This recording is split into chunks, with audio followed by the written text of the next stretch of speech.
By this point, you have probably heard of a song called The Battle of Stamford Bridge by a band called Brexit. But if you haven't, well, the fuck, bro. You good? You okay?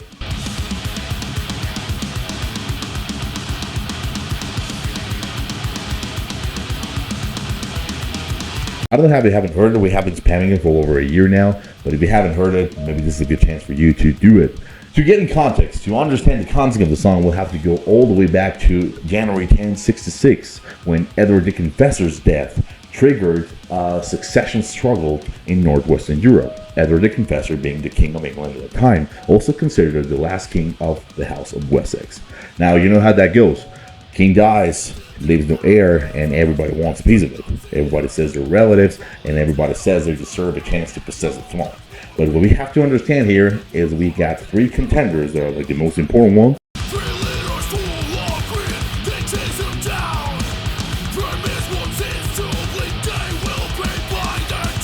King Harald Hardrada, King of Norway at that time, who is said to have assembled a fleet of 300 ships. That's around 7,000, 10,000 Vikings.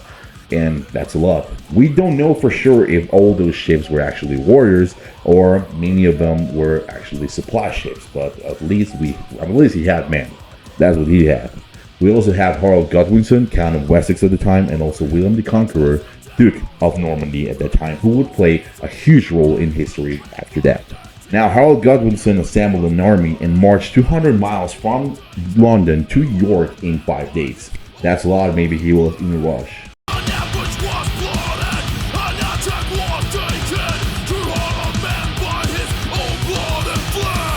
And indeed, he was in a rush because he wanted to attack. He wanted to ambush and attack Harald Hardrada because he knew that Harald was not expecting the attack, nor he had any protection whatsoever, even with the 10,000 Vikings he had under his power. And we got also the fact that he became real friends and ally with a man called Tostig, who was Harold Godwinson's brother.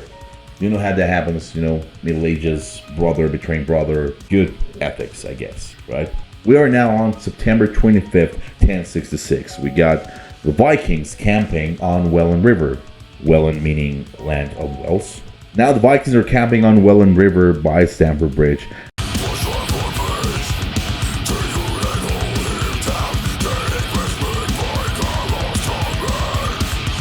What the Englishmen did at that moment, they came from the other side of the bridge. They came from the other side of the river. They wanted to go through the bridge and ambush and attack the Vikings, who were not actually ready, which is what happened. Came all the way through the bridge, started attacking the scattered Vikings that were there, which started dying one by one, falling down, until one Viking. The Englishmen were not expecting this. This Viking, this berserker, who stood upon the bridge and started killing everybody on his way. He started killing every Anglo-Saxon soldier who crossed his way with a Dane axe.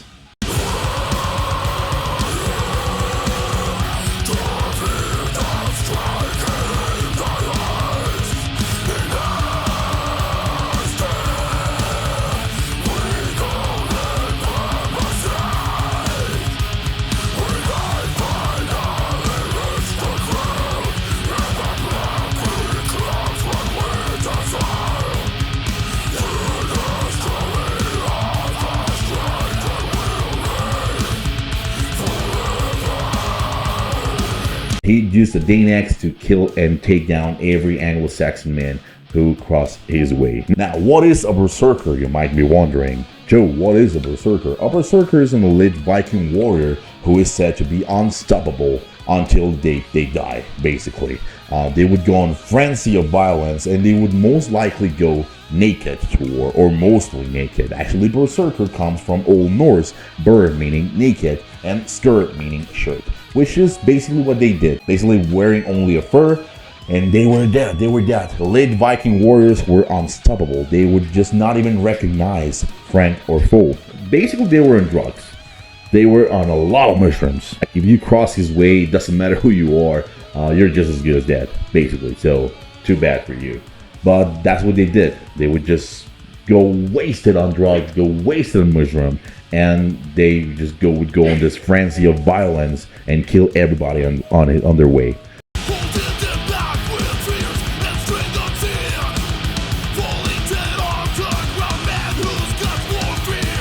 It is said that he took down from 40 to 70 Anglo-Saxon soldiers all by himself with a Dane axe.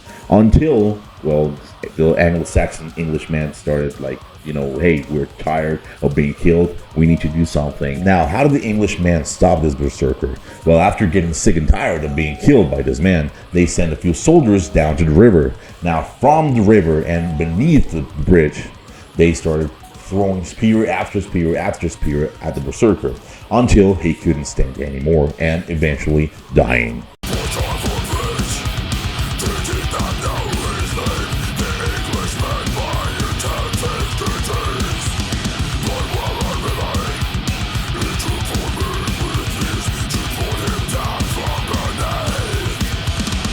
After the berserker died, they had free passage through the bridge, getting to the Vikings. It is said that 8,000 Vikings lost their lives that day, including Harold Hardrada, of course. Earl Godwinson actually lost his life 1 month later in the Hastings battle, in the Battle of Hastings.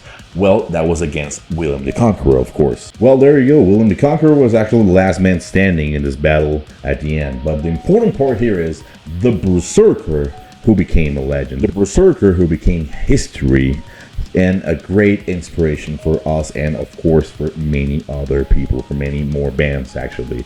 But well, we wanted to write about that. We wanted to write about the berserker at Stamford Bridge. So well, thank you for staying around, thank you for watching the video, and of course go listen to the Battle of Stamford Bridge by Brex here right now. You have a reason now. You know the story, you know the context. Go and listen, bang your heads, and you can even imagine the berserker taking everyone down.